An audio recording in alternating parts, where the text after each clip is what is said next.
Hi guys, welcome back my YouTube channel suffer with Bhupendra में आपका स्वागत है। आज का आपका लेक्चर नंबर 9 होने वाला है, जिसमें हम यूपी टेट 2026 को टारगेट करते हुए इम्पॉर्टेंट प्रश्नों की श्रृंखला को चालू रख रहे हैं, जो कि आपके आने वाले यूपी टेट और आगामी सुपर टेट की दृष्टि से बेहद ही इम्पॉर्टेंट होने वाले हैं। हमारी कोशिश रहेगी कि ज़्यादा से ज़्यादा क्वेश्चन आपके जीके की या एनवायरनमेंट के क्वेश्चन, ज़्यादा से ज़्यादा क्वेश्चन आपके हमारी इसी सीरीज के अंदर से समाहित रहें। चलिए प्रारंभ करते हैं आज की क्लास को। आज की क्लास का पहला क्वेश्चन है, भारत में मैंग्रोव या ज्वारी वन वनस्पति मुख्यतः पाई जाती है। भारत में मैंग्रोव वनस्पति मुख्यतः पाई जाती है। ऑप्शन ए कह रहा है मालाबार तट, ऑप्शन बी कह रहा है सुंदरवन, ऑप्शन सी कह रहा है कच्छकरन, ऑप्शन डी कह रहा है इनमें से कोई नहीं।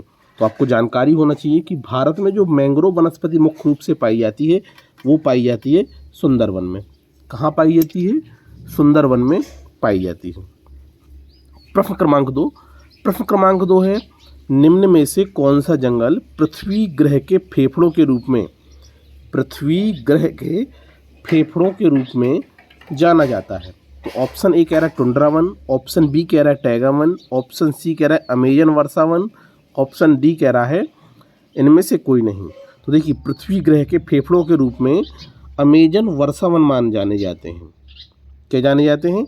अमेजन वर्षा वन जाने जाते हैं। अमेजन वर्षा वन अमेजन नदी के किनारे किनारे ये मुख्य रूप से पाए जाते हैं। तो इस वजह से ये क्वेश्चन क्या हो जाता है? इंपॉर्टेंट हो जाता है और पूछा भी गया है। प्रश्न क्रमांक तीसरा है, पर्यावरण का संतुलन बनाए रखने के लिए वनांतर्गत क्षेत्रफल होना चाहिए, अर्थात वनों के अंतर्गत कितना क्षेत्रफल होना चाहिए? ऑप्शन ए कह रहा 10%, ऑप्शन बी कह रहा 23%, ऑप्शन सी कह रहा 33%, ऑप्शन डी कह रहा है 53%। तो देखिए, पर्यावरण का संतुलन बनाए रखने के लिए वनों के अंतर्गत जो क्षेत्रफल होना चाहिए वो होना चाहिए आपका 33%। क्या होना चाहिए? 33%। इसका ये सही आंसर हो जाएगा। अगला प्रश्न है, प्रश्न क्रमांक 4, भारत का वह कौन सा राज्य है जिसका वनाच्छादित क्षेत्रफल सर्वाधिक है? ऑप्शन ए कह रहा है मध्य प्रदेश, ऑप्शन बी कह रहा है केरल, ऑप्शन सी कह रहा है असम, ऑप्शन डी कह रहा है पश्चिम बंगाल। भारत का वह कौन सा राज्य जिसका वनाच्छादित क्षेत्रफल सर्वाधिक है? तो देखिए, भारत का मध्य प्रदेश राज्य ऐसा जिसका वनाच्छादित से क्षेत्रफल क्या है? सर्वाधिक है। इस हिसाब से आपका ऑप्शन ही क्या हो जाएगा? सही हो जाएगा। कहने का मतलब मध्य प्रदेश में सर्वाधिक क्षेत्रफल में क्या है? वन है। ठीक है, तो ये इंपॉर्टेंट क्वेश्चन भी है और पूछा भी गया है। इसके बाद प्रश्न क्रमांक 5वां है आपका, भारत की सबसे बड़ी मछली है। ऑप्शन ए कह रहा है स्टोन फिश, ऑप्शन बी कह रहा है व्हेल शार्क, ऑप्शन सी कह रहा है मार्लिन, ऑप्शन डी कह रहा है हिल्सा। तो आपको जानकारी होना चाहिए कि भारत की सबसे बड़ी मछली क्या है? आपकी व्हेल शार्क है। ठीक है, चलिए अब हम प्रश्न क्रमांक 6 को देखेंगे। प्रश्न क्रमांक 6 कह रहा है, गैविलियस ये घड़ियाल बहुतायत में पाए जाते हैं, किस नदी में पाए जाते हैं ज़्यादा मात्रा में? ऑप्शन ए कह रहा है गंगा में, ऑप्शन बी कह रहा है गोदावरी में, ऑप्शन सी कह रहा है कृष्णा नदी में, और ऑप्शन डी कह रहा है इनमें से कोई नहीं। तो आपको जानकारी होना चाहिए, जो गैविलियस ये घड़ियाल होते हैं ये मगरमच्छ की एक प्रजाति होती है और ज़्यादा मात्रा में ये गंगा नदी में पाए जाते हैं। कहाँ पाए जाते हैं? गंगा नदी में। इस हिसाब से आपका ऑप्शन ए क्या हो जाएगा? सही हो जाएगा। प्रश्न क्रमांक 7वां है आपका, कह रहा भारत में वन्य जीव संरक्षण अधिनियम किस वर्ष लागू किया गया था? तो देखिए, भारत में वनों को और जीवों के संरक्षण के लिए, मतलब वनों में जो रहने वाले जीव उनके संरक्षण के लिए, उनकी आबादी को देखते हुए उनमें रोक लगाने के लिए एक अधिनियम लाया गया था। और ये लाया गया था, ऑप्शन ए कह रहा 1972 में, ऑप्शन बी कह रहा 1980 में, ऑप्शन सी कह रहा 1970 में, और ऑप्शन डी कह रहा 1975 में।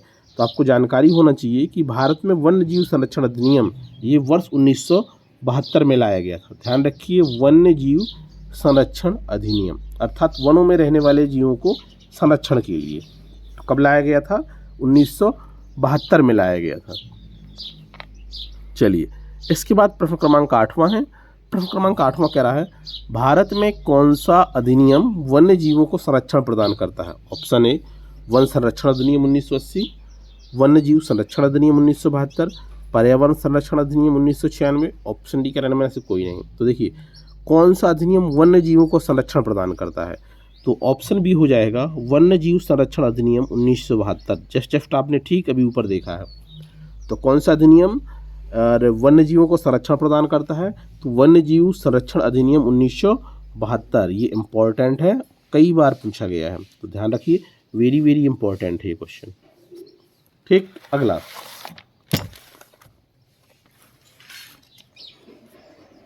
प्रश्न क्रमांक 9 कह रहा है भारतीय वन्यजीव संस्थान स्थित है, भारतीय वन्यजीव संस्थान स्थित, तो देखिए ऑप्शन ए कह रहा है नई दिल्ली, ऑप्शन बी कह रहा है शिमला, ऑप्शन सी कह रहा है देहरादून, ऑप्शन डी कह रहा है भोपाल। तो देखिए भारतीय वन्यजीव संस्थान ये स्थित है आपका देहरादून उत्तराखंड में। कहाँ स्थित है? तो ये स्थित है आपका देहरादून उत्तराखंड में। प्रश्न क्रमांक 10वां कह रहा है वन अनुसंधान संस्थान स्थापित है। Option A Hyderabad, option B Nainital, option C Solan, option D Dehradun. तो वन अनुसंधान संस्थान जो स्थापित है ये स्थापित है आपका देहरादून उत्तराखंड में, ऑप्शन डी सही हो जाएगा। ठीक है, चलिए प्रश्न क्रमांक 11वां कह रहा है राज्यसभा के चुनाव के लिए अपेक्षित न्यूनतम आयु कितनी है, मतलब चुनाव लड़ने के लिए न्यूनतम आयु कितनी होना चाहिए। तो ऑप्शन ए कह रहा है 25 वर्ष, ऑप्शन बी कह रहा है 30 वर्ष, ऑप्शन सी 32 वर्ष, ऑप्शन डी 35 वर्ष।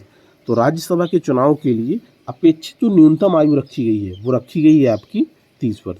आपको जानकारी होना चाहिए कि आपके पर्यावरण अध्ययन में ज्योग्राफी भी पूछी जाती है, विज्ञान भी पूछी जाती है, और आपकी पॉलिटी संविधान से संबंधित प्रश्न भी पूछे जाते हैं। ठीक है, तो आप ये नहीं कह सकते कि पर्यावरण में आपका पर्यावरण ही आता है। पर्यावरण में उनकी एग्जामिनर की कोशिश रहती है लगभग हर एक फील्ड से क्वेश्चन छूने की। अगला प्रश्न क्रमांक 12वां कह रहा है राज्यसभा का अध्यक्ष होता है। देखिए जो राज्यसभा का जो अध्यक्ष होता है, ऑप्शन ए कह रहा है प्रधानमंत्री, ऑप्शन बी भारत के उपराष्ट्रपति, ऑप्शन सी मुख्य चुनाव आयुक्त, और ऑप्शन डी इनमें से कोई नहीं। आपको जानकारी होना चाहिए कि राज्यसभा का जो अध्यक्ष होता है वो भारत का उपराष्ट्रपति होता है। कहने का मतलब जो भारत का उपराष्ट्रपति होता है वो राज्यसभा का पदेन अध्यक्ष होता है। ठीक, तो ध्यान रखिए कि भारत का राष्ट्रपति राज्यसभा का पदेन अध्यक्ष होता है, या आप कह सकते हैं कि राज्यसभा का अध्यक्ष भारत का उपराष्ट्रपति होता है। चलिए प्रश्न क्रमांक 13वां कह रहा है भारतीय संविधान के अंतर्गत कितने प्रकार के आपातकाल या इमरजेंसी का प्रावधान है।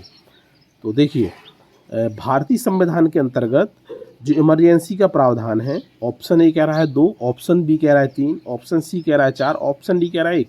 तो आपको जानकारी होना चाहिए कि भारतीय संविधान के अंतर्गत इमरजेंसी या आपातकाल का 3 आपातकाल का प्रावधान है। यदि हम नंबर 1 आपातकाल की बात करें तो पहला होता है आपका अनुच्छेद 352 के अंतर्गत राष्ट्रीय आपातकाल। क्या कहते हैं? राष्ट्रीय आपातकाल। और ऑप्शन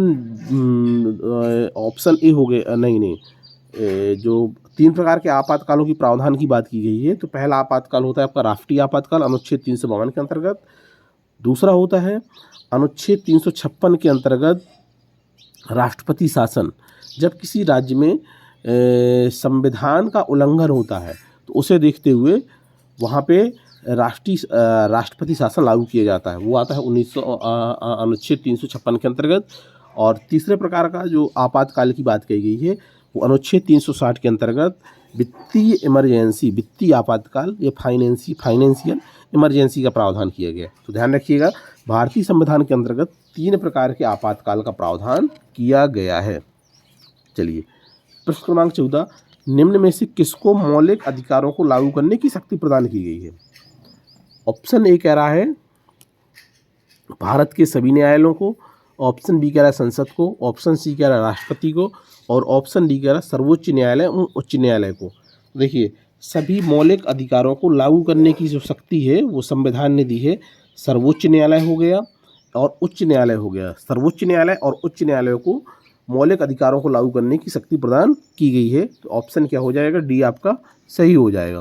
प्रश्न क्रमांक 15 कह रहा है, प्रश्न क्रमांक 15वां है, कह रहा भारतीय संविधान के किस अनुच्छेद के अंतर्गत नागरिकों को मौलिक अधिकार प्रदान किए गए हैं। संविधान किस अनुच्छेद, मतलब कहाँ से कहाँ तक की बात कर रहा है जो नागरिकों को मौलिक अधिकार फंडामेंटल राइट्स दिए गए हैं। तो देखिए ऑप्शन ए कह रहा है आर्टिकल 112 से 115, ऑप्शन बी कह रहा है आर्टिकल 12 से 35, ऑप्शन सी कह रहा है आर्टिकल 222 से 235, ऑप्शन डी कह रहा है इनमें से कोई नहीं। तो आपको पता होना चाहिए जो फंडामेंटल राइट के मौलिक अधिकार की बात की गई है वो अनुच्छेद आर्टिकल 12 से 35 तक बात कही गई है। कहाँ से कही गई है? अनुच्छेद 12 से 35 के बीच में मौलिक अधिकारों या फंडामेंटल राइट्स की बात कही गई है। चलिए, इम्पोर्टेंट है। अगला प्रश्न है आपका, भारतीय संविधान के अंतर्गत कौन सा अनुच्छेद कारखानों में बालकों के नियोजन का प्रतिषेध करता है? अर्थात बच्चों के शोषण, छोटे बच्चों के शोषण की बात कर रहा है। छोटे बच्चों का शोषण का मतलब होता है होटलों, कारखानों में उनसे काम लेना। तो देखिए, ऑप्शन ए कह रहा है article 19, article 17, option B article 23, option C article 24, option D. तो देखिए, कारखानों में बालकों के नियोजन का प्रतिषेध की जो बात कही गई है वो आपके अनुच्छेद 24 में कही गई है कि बालकों के शोषण से संबंधित जो ये अनुच्छेद में बात कही गई है तो वो है आपका अनुच्छेद 24। ठीक, आई होप आपको हमारा ये सेशन पसंद आ रहा होगा। यदि हमारा सेशन पसंद आया तो आप हमारे YouTube channel suffer with Bhupendra को लाइक करिए, शेयर करिए, सब्सक्राइब करिए और जुड़े रहिए हमारे YouTube channel suffer with Bhupendra के साथ। आज यहीं तक, मिलते हैं कल नेक्स्ट वीडियो में, तब तक के लिए धन्यवाद।